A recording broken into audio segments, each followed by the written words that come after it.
नमो वरियन्ताणं नमो सिद्धाणं नमो आयर्याणं नमो वज्रायाणं नमो लोये सौवसावणं ऐसो पंच नमोकारो सौवपावपणासणो मंगलानं च सौवेसीं परमं वै मंगलम् मंगलम भगवान वीरो मंगलम गौतम प्रभु मंगलम सुलभद्राद्या जैन धर्म सुमंगलम। प्रवचनનો વિષય છે પ્રશ્ન પૂછે ગૌતમ ગણધર, ઉત્તર આપે વીર તીર્થંકર। કોઈ અજ્ઞાત અને અનામી કર્તાએ બનાવેલો 64 ગાથા અને 48 પ્રશ્ન ઉત્તરથી સુશોભિત ગૌતમ પૃચ્છા નામનો આ ગ્રંથ પરમાત્મા મહાવીર અને ગુરુ ગૌતમ સ્વામીજીની એક સુંદર મજાની સંવાદની કથા। ગુરુ ગૌતમ પ્રશ્ન પૂછતા ગયા અને ભગવાન મહાવીર એના સુંદર મધુરા ઉત્તરો આપતા ગયા। આ ગૌતમ સ્વામીજી એટલે એક બહુ વિશિષ્ટ વ્યક્તિત્વ છે। પ્રભાતના પૌરની અંદરમાં એમનું નામ દેવા માટે મળે એ પણ આપણા માટે મંગલ છે, પવિત્ર છે અને જીવનનું કલ્યાણના હેતુ સમાન છે। ગૌતમ સ્વામીજીના જેટલા પણ સ્તોત્રો બન્યા છે, જેટલા પણ સ્તવનો બન્યા, જેટલી પણ સ્તુતિઓ બની, જેટલા પણ ગ્રંથો બન્યા, આ બધાની અંદરમાં એક જ લખ્યું છે કે કામધેનુ, સુરતરુ, ચિંતામણી આ બધા કરતા પણ વધુ પ્રભાવી નામનું સ્મરણ છે ગૌતમ સ્વામીજીનું। કારણ કે વિશ્વની અંદરમાં 4 જે વાસનાઓ છે, વાસના એટલે તીવ્ર ઈચ્છા, ઈચ્છા કરતા પણ વધે એ જેને વાસના કહેવાય છે। અને એવી 4 વાસનાઓ ઉપર જેમને વિજય પ્રાપ્ત કરેલો હતો, માટે ગૌતમ સ્વામીજીનું નામ આટલું બધું સુપ્રસિદ્ધ બની ગયું। એક અપેક્ષાએ જોવા જઈએ તો તીર્થંકર મહાવીર કરતા પણ ગૌતમનું નામ વધુ ઉજ્જવલ છે, પ્રસિદ્ધ છે અને લોકો એને આદરપૂર્વક વધુ ગ્રહણ કરે છે। 4 પ્રકારની જે વાસના એની ઉપર વિજય પ્રાપ્ત કર્યો એટલે ગૌતમ સ્વામીજીનું આટલું નામ ઉજ્જવલ બની ગયું। પહેલા નંબરની અંદરમાં કામ વાસના, બીજા નંબરમાં દામ વાસના, ત્રીજા નંબરમાં નામ વાસના અને ચોથા નંબરમાં આવે છે માન વાસના। આ 4 વાસનાઓ માણસને પરેશાન કરે છે। જેટલા પણ વ્યક્તિ તમને મળશે અથવા તો આપણે આપણા જીવન માટે જો વિચારીશું તો પહેલા નંબરમાં વ્યક્તિને પરેશાન કરે છે દામ। દામ એટલે પૈસા, રૂપિયા, મની, ધન। જે પણ આપણે ગણીએ, સંપત્તિ ગણો, ધન ગણો, મની ગણો, રૂપિયા ગણો, પૈસા ગણો, કે આ સંસારની અંદરમાં જીવવા માટે માણસને ધનની જરૂરિયાત પડે છે, કોઈ એમાં વિરોધ નથી। પરંતુ એમાં જ્યારે વાસના ભરે છે ને, દામ વાસના એટલે પછી એના માટે ખોટું બોલવાનું, કૂળ કપટ આચરવાના, અનીતિ કરવાની, કોઈને છેતરવાના, ચીટિંગ કરવાનું, કાયદાની સાથે છેડા કરવાના, જે અત્યારે આ ચંદા કોચરે કર્યું। આટલી મોટી આઈસીઆઈસી બેંકની ચેરમેન, સીઈઓ હતી અને છતાં પણ એક પૈસાના લોભ ખાતર, આટલા પૈસા છે છતાં પણ પૈસા ઓછા લાગ્યા। અને આ ગૌતમ સ્વામીજીએ દામ વાસના, દામ એટલે એમની અપેક્ષાએ જો દામ ગણવાની અંદરમાં જઈએ તો ભગવાન મહાવીરના પ્રથમ શિષ્ય હતા, લબ્ધિના ભંડાર હતા। ધારત તો એવી લબ્ધિઓ બતાવી અને એવા ચમત્કારો બતાવીને એટલા મોટા ધનના ઢગલા ધનનો મેરુ પર્વત ઉભો કરી શકતા હતા। પરંતુ આવી કોઈ ઈચ્છા નહીં। પ્રભુના ચરણની અંદરમાં બેઠા પછી તમે નહીં માની શકો, પૂરી જિંદગીની અંદરમાં 52 વર્ષ, લગભગ 50-52 વર્ષે ગૌતમ સ્વામીજીએ દીક્ષા લીધી અને 90 વર્ષે ગૌતમ સ્વામીજી કાળ ધર્મ પામ્યા છે, નિર્વાણ પામ્યા છે। આટલા વર્ષોની અંદરમાં માત્ર 2 જ વખત લબ્ધિનો પ્રયોગ કર્યો છે, એ પણ ચમત્કાર બતાડવા માટે નહીં, કોઈકના પરોપકાર માટે। પહેલી વાર પ્રયોગ કર્યો, આ તમે જોજો, દામ વાસના। દામ એટલે પોતાની પાસે જે છે ને એને બતાડવાની ઈચ્છા। આટલા પૈસા મારી પાસે છે, મારે આટલા પૈસા કમાવાના છે અને ઘરની અંદરમાં ફર્નિચર, રાજ રચેલું, ઘરની અંદરમાં બ્રાન્ડેડ વસ્તુઓ, એવા કપડાં, એવી કાર લઈ આવે। સંસારમાં જીવવા માટે કરવું પડે એમાં કોઈ વિરોધ નથી, કરવું જ પડે છે માણસને। સ્ટેટસ પ્રમાણે, ઇમેજ પ્રમાણે પોતે જે સર્કલમાં રહે છે, સર્કલમાં રહેવા માટે પોતે જે એરિયાની અંદરમાં રહે છે એ એરિયાની અંદરમાં એને એક માન અને મોભો પણ જરૂરી છે. પણ એક દામ વાસના એટલે એક હદની બહાર દિવસ રાત ઘરમાંથી બહાર રહેવાનું પૈસા માટે. રાતના 12 વાગે આવે, 2 વાગે આવે, સવારે 4 વાગે ચાલી જાય, ન પોતાની પત્નીને મળી શકે, ન પોતાના પુત્રોને મળી શકે, ન માતા પિતાને સમય આપી શકે, ન સંસારના કોઈ પણ વ્યવહારોમાં જઈ શકે, ન પરમાત્માની પૂજા કરી શકે, ન પ્રવચન સાંભળી શકે, ન ધર્મના કોઈ કાર્યો કરીને નવા પુણ્યનો બંધ કરી શકે. માત્ર ને માત્ર પૈસો, બસ કમાવું છે. કમાવાની કોઈ ના નથી. ધન વગર તો માણસની કોઈ કિંમત પણ નથી. એ હું પણ સમજુ છું, પ્રભુ મહાવીર પણ સમજે છે. પણ એક જે વાસના કહેવાય ને, વાસના એટલે અંધાપો આવી જાય. પૈસા સિવાય એને કશું જ ન દેખાય. આ દામ વાસના છે. અને આની ઉપર વિજય પ્રાપ્ત કર્યો તો ગૌતમ સ્વામીજીએ. આપણે એક દિવસ જોવું છે કે કેવો વિજય પ્રાપ્ત કર્યો તો ગૌતમ સ્વામીજીએ. અને આવા ગૌતમ સ્વામીજીએ મારા તમારા માટે પ્રભુની સમક્ષ સવાલો પૂછ્યા છે, પ્રશ્નો પૂછ્યા છે. શું જરૂર હતી એમને આપણા પ્રશ્નો પૂછવાની? એમને કોઈ તકલીફ નથી. એ તો વિદ્યાને ભણેલા હતા અને એમને તો વિદ્યા ખરેખર દરેક અવસરે કામ લાગી છે. દરેક અવસરે એ ક્યારેય પણ પોતાની ભણેલી વિદ્યાને બરોબર કટોકટીના સમયમાં ભૂલી નથી ગયા. તકલીફ આપણને થાય છે. ભણ્યા છીએ ઘણું, સમજ્યા છીએ ઘણું, અન્ડરસ્ટેન્ડિંગ આપણી પાસે ઘણું છે, માહિતી આપણી પાસે બહુ છે, નોલેજ ઘણું છે આપણી પાસે. પરંતુ આ બધું જ નોલેજ ખરા સમયમાં આપણને કામ નથી આવતું. એવી કટોકટીની પર આવે, એવી કસોટીનો જ્યારે સમય આવે, જ્યારે બરોબર ઘરની અંદરમાં ઝઘડવાનો સમય થયો હોય અને ક્ષમતા એ સમયમાં રાખવાની હોય, ક્ષમતા માટેના પુસ્તકો વાંચ્યા હોય, ક્ષમા માટેના પુસ્તકો વાંચ્યા હોય, ક્ષમા અંગેના ઘણા પ્રવચનો સાંભળ્યા પણ હોય, પરંતુ એ કટોકટીના સમયની અંદરમાં બધું જ ચાલી જાય અને આપણે પણ એની જેમ ટપોરીની સામે ટપોરી, રોડ ક્લાસ માણસની સામે રોડ ક્લાસ માણસ બની જવાનું. પછી સામેનો માણસ જેવો હોય એવો આપણે વર્તાવ શરૂ કરી દઈએ તો પછી ભણેલા અને નહીં ભણેલાની અંદરમાં ભેદ રેખા શું આવી? શાસ્ત્રો ભણ્યા હોય એ પણ એવો અને શાસ્ત્ર જે નથી ભણ્યા એ પણ એવું વર્તન કરે તો બંનેમાં ફરક શું પડે? એક ગરીબ પણ એવું વર્તન કરે અને એક શ્રીમંત પણ એવું વર્તન કરે તો બંનેમાં ફરક શું પડે? બસ આ ભણેલી ગણેલી વિદ્યાઓ આપણી કયા સમયે નષ્ટ થઈ જાય છે, કેમ નષ્ટ પામે છે, એ સવાલ પૂછ્યો છે ગૌતમ સ્વામીજી. અને ગૌતમ સ્વામીજી મહાન છે એટલા માટે પરમાત્માએ એમના દરેક સવાલોને મહત્વ ગણીને જવાબ આપ્યા છે. અને મહાન એટલા માટે છે કે 4 જે કાતિલ વાસનાઓ છે એની ઉપર વિજય પ્રાપ્ત કરવો આ વિશ્વની અંદરમાં ભલભલાને ભારે પડી જાય છે. બહુ મોટા મોટા હોય, 7 પેઢી ચાલે એટલા પૈસા પણ ઘરની અંદરમાં જમા થયા પછી જો દિવસ રાત ભગવાનું હોય, દિવસ રાત દોડવાનું હોય, પછી પરિવારને મૂકીને, સમાજને મૂકીને, ધર્મને મૂકીને, દેવ અને ગુરુને સાઈડમાં મૂકીને ન હોય અને દોડે, ચલો વાત સમજ્યા. પણ જેની પાસે નથી એ મેળવવા દોડે છે, જેને મળ્યું છે એ ટકાવવા દોડે છે અને જેને ટક્યું છે એ વધારવા માટે દોડે છે. હવે આ દોડનો તો અંત ક્યારે આવવાનો? આનો તો કોઈ હિસાબ જ નહીં મળે. આનો ડેડ એન્ડ ક્યારે અટકવાનું? ક્યાંક તો અટકો, ક્યારેક તો અટકો, ક્યારેક તો અટકવું પડશે. પણ એ દામ વાસના માણસને અડકાવા રહેતી નથી. અને ગૌતમ સ્વામીજીને જુઓ, જીવનની અંદરમાં કોઈ પણ જાતની દામ વાસના નથી. પૈસા ભેગા કરવા, મોટા ટ્રસ્ટો બનાવવા, બહુ મોટા વિહારધામો બનાવી દેવા, બહુ મોટું એવું તીર્થ બનાવી દેવું. ધારત તો ગૌતમ સ્વામીજી હીરા, માણેક, મોતી અને પન્નાથી પૂરા વિશ્વને મળી શકે એવી તાકાત ગૌતમ સ્વામીજી પાસે હતી. પરંતુ અંદરમાં ઈચ્છા જ ખતમ થઈ ગઈ હતી. માત્ર ને માત્ર પ્રભુની સમક્ષ રહેવાનું, પ્રભુની સાથે રહેવાનું, પોતાના જ્ઞાનનો ઉપયોગ પણ નહીં કરવાનો. કંઈક પણ મનમાં સવાલ થાય સીધા દોડી જવાનું પ્રભુની પાસે. ગઈકાલે જોયું ને, એક સમય એવો હતો કે એક પ્રશ્ન પૂછવા માટે જેમને શરમ આવતી હતી, અહંકાર નડતો હતો. અને આજે અનેક સવાલો નાના બાળકની જેમ વિમ્મી અહિયવો સુરઈ સંવમ, આ લખ્યું છે ઉપદેશ માલામાં ગૌતમ સ્વામીજી માટે. કે નાનકડા બાળકનું વિસ્મય ગૌતમ સ્વામીજીની પાસે હતું. કારણ કે 4 વાસનાઓ પર વિજય પ્રાપ્ત કર્યો. લબ્ધિના ભંડાર હતા.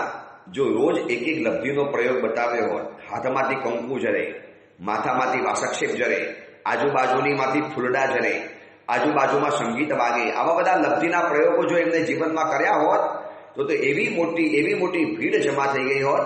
પણ આવો સસ્તો રસ્તો, આવો શોર્ટકટ ક્યારે ગૌતમ સ્વામીજીને પસંદ નહોતો, કારણ કે દામ વાસના નથી. જેને દામ વાસના હોય શોર્ટકટ પકડશે, રાતોરાત પૈસા કમાવાના લાઈનની અંદરમાં आंधरू क्या करसे, પછી ये ऐसे गलत रास्ते पे चले जाएंगे कि व्यक्ति का अस्तित्व पूरा खत्म हो जाता है, व्यक्तित्व खत्म हो जाता है और समाज में बदनामी के अलावा कुछ भी नहीं बचता है. मारे તમારે ગૌતમ સ્વામીની આરાધના શેના માટે કરવાની? આ ગૌતમ સ્વામીજીનું નામ સવારના પરમાં શેના માટે લેવાનું? ગૌતમ સ્વામીજીને કહીએ, પ્રભુ મારી દામ વાસના ઓછી કરો. પ્રભુ આ પૈસા ઉપરનો જે આંધળો રાગ, પૈસા કમાવાની દિવસ રાતની દોડધામ અને એક હદની બાદ પૈસા કમાવા જરૂરી છે એ સમજુ છું. પરિવાર છે, પત્ની છે, પુત્ર છે, સમાજ છે, માતા પિતા છે, બીમારી છે, આવતીકાલે છોકરાઓને ભણાવવાના છે, પરિવારમાં જીવવું છે, આવતીકાલે ધર્મના કાર્યો કરવા છે. પૈસાનો વિરોધ નથી, વાસનાનો વિરોધ છે.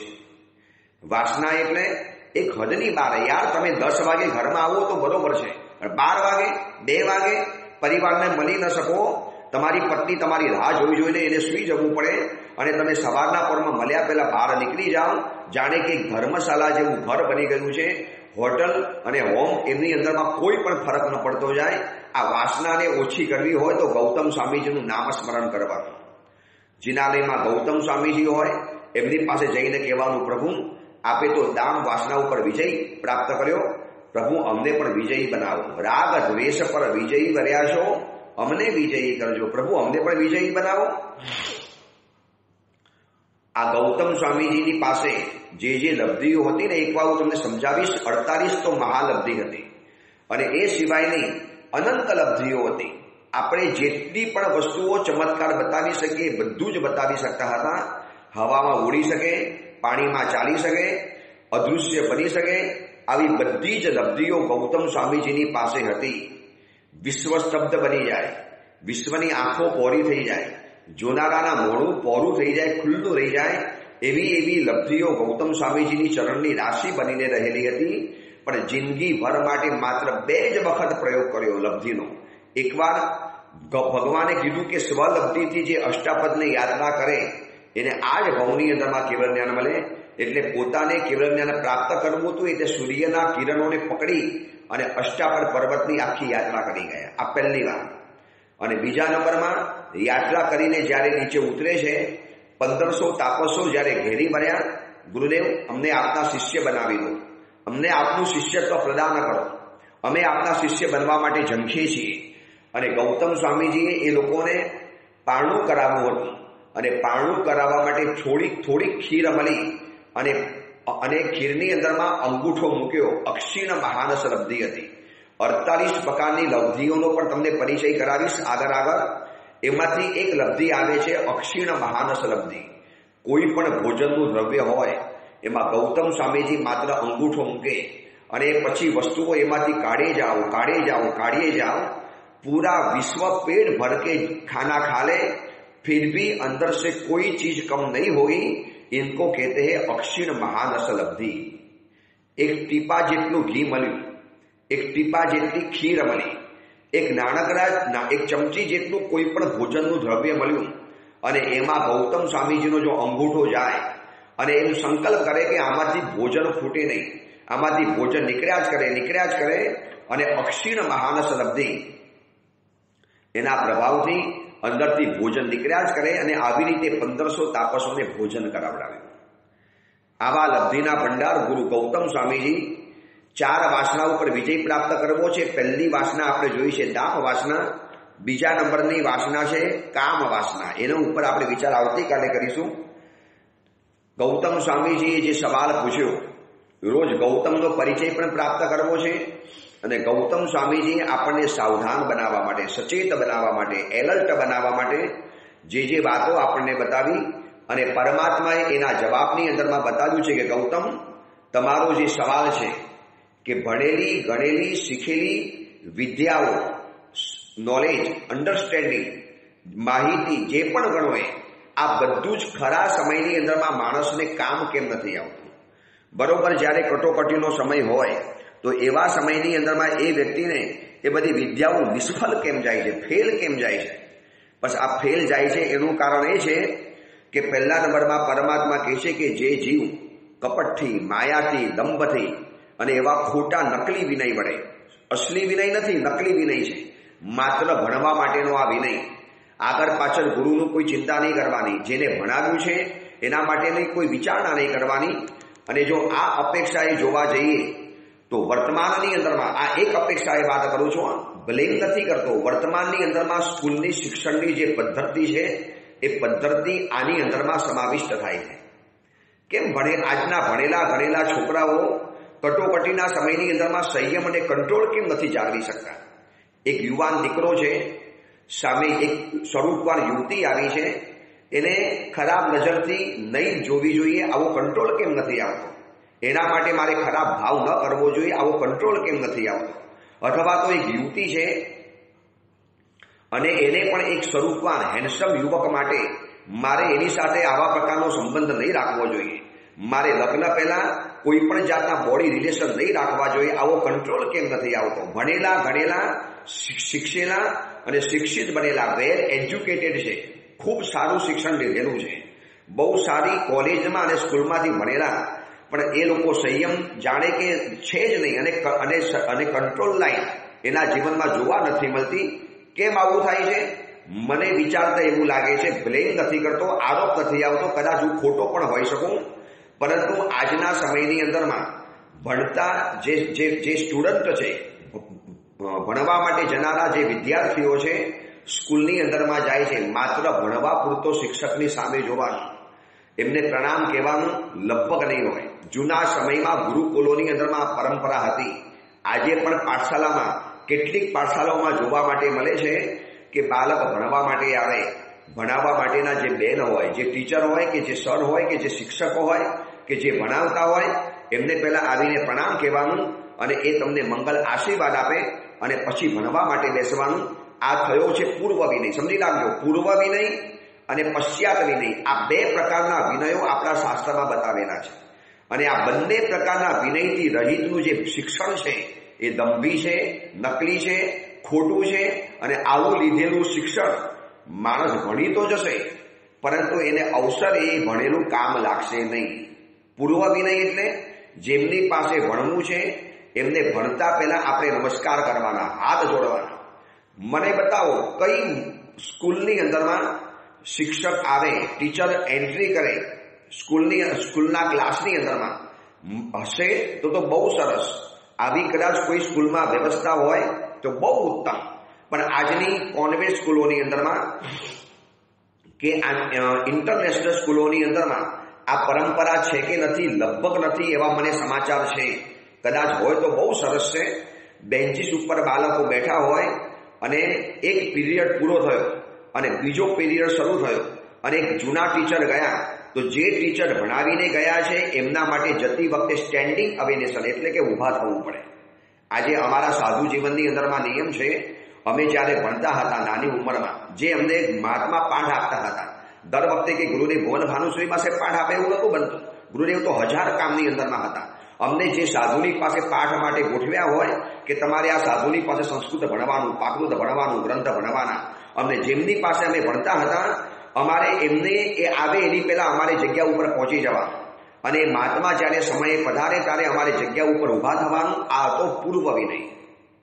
આ પહેલો વિનય છે. ભણાવવાનું શરૂ કરે એની પહેલાનો વિનય એટલે કે બિફોર વિનય અને પછી આફ્ટર વિનય. હવે બિફોર વિનય તો જોવા મળતો નથી. ચલો હવે જે જૂના શિક્ષક, જૂના સર કે જૂની ટીચર ભણાવીને નીકળ્યા, એક પીરિયડ પૂરો થયો એટલે ટીચર તો બહાર નીકળવાની, તો કોઈ જતી વખતે ટીચર બાળકોએ કહેવું જોઈએ કે ટીચર આભાર, ટીચર નમસ્કાર, ટીચર પ્રણામ, ટીચર આપને નમસ્કાર કરીએ છીએ, આપને અમને ભણાવ્યું, અમે આપનો આભાર માનીએ છીએ. આ તો ઉપરથી ગંદી મજાક કરવાની, ભદ્દી કોમેન્ટો કરવાની, ટીચરના નામ પાડવાના. એવા ટીચર અને સરના નામ પાડે છે કે તમે ખાલી બાળકોને પૂછજો, તમે એકવાર શાંતિથી બેસાડીને, બેટા તમે સ્કૂલની અંદરમાં તમારા ટીચર કે સર છે, તમે એનું કોઈ નામ પાડેલું છે? માથા ઉપર વાર નહીં હોય તો ટકલું કહેશે. માનો શરીરથી ભરાવદાર હશે તો એને હાથી કહેશે. અને એવા પણ બાળકોને મેં સાંભળ્યા છે કે સ્કૂલની અંદરમાં ભણાવનારી ટીચર માનો વધારે બ્યુટીફુલ હોય, વધારે સુંદર હોય તો શું કહેશે? હિરોઈન આવી જો આપણને ભણાવવા માટે. હવે તમારી સર છે, તમારા ટીચર છે, તમને વિદ્યાદાન આપે છે. વિદ્યાદાન એટલે તમારી જિંદગીમાં તમને વિદ્યાથી ભરે છે અને તમે એની આવી ગંદી કોમેન્ટ કરવાની, આવી બધી મજાક કરવાની નથી. પૂર્વ વિનય કે નથી પશ્ચાત વિનય. હવે આવા વિનય વગરનું અધ્યયન એ ભગવાન મહાવીરની અપેક્ષા એ નકલી છે, દંભી છે. અને બીજી એક વાત, ટીચર ભણાવતા હોય છે ઊભા ઊભા અને બાળકો ભણે છે બેઠા બેઠા. હવે આ પણ કેટલું યોગ્ય લાગે? આપણી જૂની પરંપરા મુજબ એવું હતું કે બાળકો નીચે બેસતા હતા જમીન ઉપર અને પછી ટીચર ઊભા ઊભા ભણાવે તો ચાલે. આ તો શેઠની જેમ, એક બાદશાહના બાળકોની જેમ બાળકો બેન્ચીસ ઉપર બેઠા હોય અને ટીચર બધાની ઊભા ઊભા ભણાવતી હોય. આપણે યોગ્ય નથી. જોજો જૈન પરંપરા મુજબ જોજો, આપણી પ્રવચનોની પરંપરામાં સાંભળનારા બધા જ નીચે બેઠેલા હોય છે અને ગુરુ ભગવંતની સુધર્મ સ્વામીજીની જે પાઠ હોય છે ને, પીઠ એ થોડીક ઉપર રાખે છે. આ એક વિનય છે. અને પ્રવચન શરૂ કરતા પહેલા પણ વંદન થાય છે. તમે જોજો પૂર્વ વિનય. જે ગુરુ પાસેથી આપણે પ્રવચન સાંભળવું છે, જ્ઞાન પ્રાપ્ત કરવું છે. પ્રવચન એટલે જ્ઞાન છે. ગુરુ તમને જ્ઞાનથી ભણે છે. ગુરુ તમને જ્ઞાન દ્વારા તમને સુવાસિત બનાવે છે. અને ગુરુને જ્યારે પાસેથી જ્ઞાન પ્રાપ્ત કરવું છે તો ગુરુને પહેલા વંદન કરવાના. અને જે પ્રવચનમાં બેસતા હશે એને ખબર હશે કે પ્રવચન પરિપૂર્ણ થાય એના પછી પણ વંદન કરવા માટે આવે છે અને પછી પચકાર લેવાય છે. એટલે પૂર્વ વિનય આવ્યો, પશ્ચાત વિનય આવ્યો અને પછી આવે સાહેબ પ્રવચન બહુ ગમ્યું, બહુ સારું લાગ્યું, આપનો આભાર, આપનો ધન્યવાદ. ઘણી વ્યક્તિઓ એવી છે કે પ્રવચન ગમ્યા પછી પણ ધન્યવાદ માટે સમાચાર મોકલાવે, ગુરુદેવ પ્રવચન બહુ ગમ્યું, આપનો ધન્યવાદ છે, આપે સમય કાઢી અને અમને પ્રવચન આપ્યું, આપે આપના કિંમતી સમયમાંથી થોડોક સમય અમારા માટે ફાળવી અને આપે અમને આટલું સ્પેશિયલી પ્રવચન મોકલાવડાવ્યું. ગુરુદેવ આપનો આભાર માનીએ છીએ, ધન્યવાદ માનીએ છીએ. જેટલા ધન્યવાદ વધુ દેવાતા જાય આ પશ્ચાત વિનય કહેવાય. અને એ જ્ઞાન જીવનમાં ક્યારે નિષ્ફળ નહીં જાય. કટોકટીના સમયની અંદરમાં તમારો સાથીદાર બની, તમારું કવચ બની, ડિફેન્સ બની, તમારો રક્ષણહાર બની અને તમને આવીને બચાવશે. પણ આજના દીકરા દીકરીઓ સુસાઇડના રસ્તે જાય, આપઘાતના રસ્તે જાય, ખોટા રસ્તે જાય, ઉલટા રસ્તાની અંદરમાં જાય છે. ત્યારે એનું ભણેલું જ્ઞાન એને બચાવતું કેમ નથી? બસ એ જાણવા જેવી વાત છે. આ તુનિષા શર્મા 20 વર્ષે કે 21 વર્ષે આ છોકરીએ આપઘાત કર્યો. શું ભણેલી નહીં હોય, એજ્યુકેટેડ નહીં થઈ હોય? તો જ આટલા બધા મોટા એક્ટરો સાથે કામ કરી શકતી હોય, તો જ કેમેરાનો સામનો કરી શકતી હોય. પણ એક કટોકટીની પર આવી, જીવનમાં એવી મુશ્કેલીની ઘડી આવી કે જેને પોતાનો જીવનનો વ્યક્તિ માનેલી હતી એ વ્યક્તિ એને દગો આપ્યો, વિશ્વાસઘાત કર્યો. એ વ્યક્તિ એની સાથે ગદ્દારી કરી, એને પ્રેમમાં એને છેતરપિંડીનો અનુભવ થયો. તો હવે એ સમયમાં એનું જ્ઞાન એને કામ લાગે. કાંઈ વાંધો નહીં, મારું નસીબ, મારું પુણ્ય કાચું અને સામેની વ્યક્તિની પાत्रતા ઓછી પડી. કાંઈ વાંધો નહીં, ફરી વાર ધ્યાન રાખીશ. મેં જ ભૂલ કરી કે મારે આ ઉંમરે મારે આવા ચક્કરમાં નહીં પડવું જોઈએ. મેં જ ભૂલ કરી કે આ ઉંમરમાં મારે મારા સંસ્કારોને નહીં ભૂલવા જોઈએ. મેં જ ભૂલ કરી કે મારે આવી વિધર્મીઓની વ્યક્તિઓની સાથે મારે સંબંધ નહીં જોડવો જોઈએ. હવે મેં ભૂલ કરી છે તેને મારે ભોગવવાની છે. આ કર્મના સિદ્ધાંતો આવું જ બતાવે છે. આ જ્ઞાન એને કટોકટીના સમયની અંદરમાં યાદ ન આવ્યું અને ઉલટાનું એમ થયું હવે મરી જવું, ખતમ થઈ જવું, મારી જિંદગીમાં કશું જ નથી. અરે યાર, કરોડો માણસોથી ભરેલી આ વિશાળ દુનિયા છે. તમને એ વ્યક્તિ સિવાય કેટલી વ્યક્તિઓ પ્રેમ કરે છે. મારે એ વ્યક્તિઓના પ્રેમ ખાતર જીવવું પડે, મારે એ વ્યક્તિઓના ઈચ્છા ખાતર જીવવું પડે. આવું એને સમજદારી કેમ ન આવી કટોકટીના સમયની અંદરમાં? કારણ કે વિદ્યા ભણ્યા છે પરંતુ નકલી, દંભી અને ખોટા વિનયપૂર્વક. સાચો વિનય નથી કર્યો ગુરુનો. સ્કૂલનું ભણતર આજનું જોવા જઈએ તો લાખો રૂપિયા ખર્ચવામાં આવે છે, લાખો રૂપિયા, કરોડો રૂપિયાની મોટી ઇન્ડસ્ટ્રી ચાલે છે આ સ્કૂલનું એજ્યુકેશનની અંદરમાં. પણ પાયાની જે વાત જોઈએ, ટીચર પ્રત્યે જે અહોભાવ, ટીચર પ્રત્યે જે બહુમાનનો ભાવ, મને શિક્ષક છે, મને વિદ્યાદાન કર્યું છે, મને લખતા બોલતા વાંચતા શીખ્યું છે, मुझे कुछ भी नहीं आता था, अनपढ़ था और आज यहाँ तक पहुंचाया है. चलो બીજી વાત, જે ટીચરે ભણાવ્યા, જે સરે ભણાવ્યા અને એ બીમાર પડ્યા છે, કોઈ હોસ્પિટલમાં ખબર કાઢવા જશે? અમે જ્યારે ભણતા હતા ત્યારે ગુરુદેવ ભુવન ભાનુ સુરીશ્વરજી મહારાજાએ અમને કીધેલું હતું કે તમે જેમની પાસે પાઠ લો છો, તમને જે આગમો ભણાવે છે, ગ્રંથો ભણાવે છે, એમનો તમારે કાપ કાઢી આપવાનો, એટલે કે એના કપડાં ધોઈ આપવાના. એને અમારા ભાષામાં કાપ કહેવાય. તમારે એમને પરિલીહણ કરવા જવાનું, એમનો ઓઘો બાંધી દેવાનો. તમને વિદ્યાદાન આપે છે. જેટલો તમે વિનય વિવેક કરશો એટલી વિદ્યા તમને પચવાની, એટલી વિદ્યા તમને કટોકટીની અંદરમાં કામ લાગવાની. ગઈકાલે કીધું ને, દંભી રીતે રાજ્ય પ્રાપ્ત કર્યું છે ધૃતરાષ્ટ્રે, એને પણ નુકસાન થયું.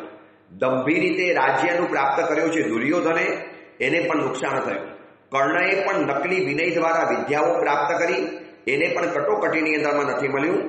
માટે ફરી વાર કહું છું, છેતરીને મેળવેલી કોઈ પણ વસ્તુ, કોઈ પણ પદ, કોઈ પણ પૈસા, કોઈ પણ પ્રતિષ્ઠા કે કોઈ પણ વિદ્યા એ શ્રાપિત હોવાથી અવસરે કામ લાગતી નથી. એની ઉપર એક શ્રાપ લાગી જાય, કુદરતનો શ્રાપ. તે ગુરુને છેતર્યા, તને જે ભણાવનારા ટીચરને તે છેતરી નાખ્યા. તે ખાલી ભણવા માટે બસ ખાલી એમનો ઉપયોગ કરી દીધો. જન્મ દિવસે ક્યારે યાદ કર્યા? એમનો જન્મ દિવસ હતો, તમે ક્યારે એમને વિશ કર્યું? એમના જીવનમાં જ્યારે જરૂરિયાત હતી ત્યારે તમે કામ લાગ્યા? બસ માત્ર ભણવા માટે ભણી લીધું અને પછી એમને સામે પણ નહીં જોવાનું, નહીં પહેલા જોવાનું, નહીં પછી પણ જોવાનું. ચલો, રસ્તાની અંદરમાં જે ભણાવનારા ટીચર કે સર રસ્તાની અંદરમાં મળે, છોકરો શું કહેશે? સર, કોઈ કામકાજ, કોઈ જરૂરિયાત? સર, કંઈ પણ કામકાજ હતો મને કહેજો. કઈ સ્કૂલની અંદરમાં નમસ્કાર કરીને ભણવાની પદ્ધતિ છે? અને ટીચર કે સર જ્યારે પીરિયડ પૂરો કરીને જાય ત્યારે ઊભા થવાનું પણ કોઈ વિનય વિવેક લગભગ મારા હિસાબે સ્કૂલની અંદરમાં થતો નથી. અને આ પરંપરા દાખલ કરવા જેવી છે. જે એજ્યુકેશનમાં જેનું નામ હોય, કદાચ આ મારું પ્રવચન સાંભળનારા કોઈ સ્કૂલમાં તમે ટ્રસ્ટી હો, એજ્યુકેશન બોર્ડની અંદરમાં તમે હો, તો આ પદ્ધતિ, આ પરંપરા શરૂ કરવા જેવી છે કે જે બાળક, જે ટીચર કે જે સર પાસે ભણે છે એનું બહુમાન કરવાનું. એ પ્રિન્સિપલ, એ સર. અને આ નથી કરતા માટે પરમાત્મા કહે છે કે એની વિદ્યા અવસરે નિષ્ફળ જાય છે. ગમે એટલું ભણ્યો હોય. હું તમને એક નાનકડી કથા બતાવું છું. ગૌતમ પૃચ્છાની અંદરમાં બતાવી એક નાનકડી કથા છે. ગજપુર નામનું નગર હતું. એ નગરની અંદરમાં એક વિદ્યાવાન ભણેલો એવો હજામ હતો, નાઈ. જો હજામત કરતા હૈ, દાढ़ी और मूछ करता है लोगों की, बाल काटता है, આવો નાઈ રહેતો હતો, હજામ રહેતો હતો. અને એ હજામની પાસે એક વિદ્યા આવેલી હતી. વિદ્યા એવી હતી કે એના જે હજામત કરવાના જે સાધનો હોય ને, અસ્ત્રો વગેરે, કાતર વગેરે, એની પેટી, એની પાસે ક્યાંકથી વિદ્યા એવી આવી ગઈ હતી. એ પોતાના વિદ્યાના બલે હજામત કરવાના બધા જ સાધનો એના મસ્તક ઉપર આકાશની અંદરમાં આપોઆપ ચાલે. એને હાથમાં પેટી ઉપાડવાની નહીં. એના હજામતના બધા જ અસ્ત્રો એક પેટીમાં ભરે અને એ પેટી મંત્ર દ્વારા આકાશની અંદરમાં ચલાવે. અને એના કારણે લોકો તાજ્જુબ રહેતા હતા. લોકો કહેતા હતા, યાર, તમારી પાસે અદ્ભુત વિદ્યા છે, તમારે માલ સામાન નહીં ઉપાડવાનો, ખુલ્લા હાથે ચાલવાનું, અને વિદ્યા દ્વારા એ પેટી આકાશની અંદરમાં ચાલે. જ્યારે પણ હજામત કરવી હોય એટલે હવાની અંદરમાં હાથ કરે એટલે પેટી હાથની અંદરમાં આવી જાય. અને કામ પતાવીને વળી પાછી અદ્ધર કરે એટલે પેટી આકાશની અંદરમાં એ ચાલે એટલે ચાલે, અને એ ઊભો રહે એટલે ઊભો રહી જાય. લોકોની અંદરમાં અત્યંત ફેમસ બની ગયું. લોકો ગામે ગામથી એને જોવા માટે આવે. એમાં એક ત્રિદંડિક બ્રાહ્મણ એ હજામને જોવા માટે આવે અને એ પણ તાજ્જુબ થઈ ગયો. હવે એને થયું કે આ વિદ્યા મારી પાસે હોવી જોઈએ, મને આ વિદ્યા મળવી જોઈએ. હવે વિદ્યા તો એમને તો ન મળે. હવે આ બાજુ પોતે બ્રાહ્મણ છે અને ઓલો હજામ છે. જાતિભેદ તો ઘણો થઈ ગયો, પણ માત્ર વિદ્યા પ્રાપ્ત કરવા માટે એની વિનય કરવાનો શરૂ કર્યો. જોજો, આ નકલી વિનય આવે.